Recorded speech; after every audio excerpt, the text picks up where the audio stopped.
Тарас Григорьевич Шевченко, Басиет. Эшрек Шемзаденің тәржімесі. Егер өсем, көмерсіңіз сізлер менің мезарыма. Менің азиз Украинамның құлан чөлі ортасына. Иссіз кенеш, құлан чөллер, көз алдымда жанlı тұрсын. Днепрның гүл ақышы құлағымда чыңлап тұрсын.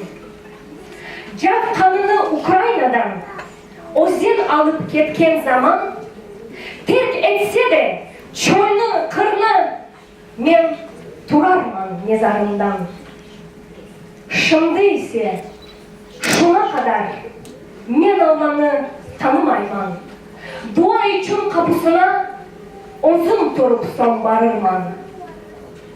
Көмгенден сон баш көтеріп, зінжірларны үзерсіңіз. Жанның яман пис қанымен азат өмір түзерсіңіз. Улу, азат қорынтада яд көрмеңіз өзіңізден.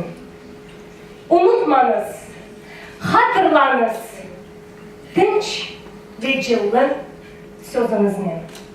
Sağ olun.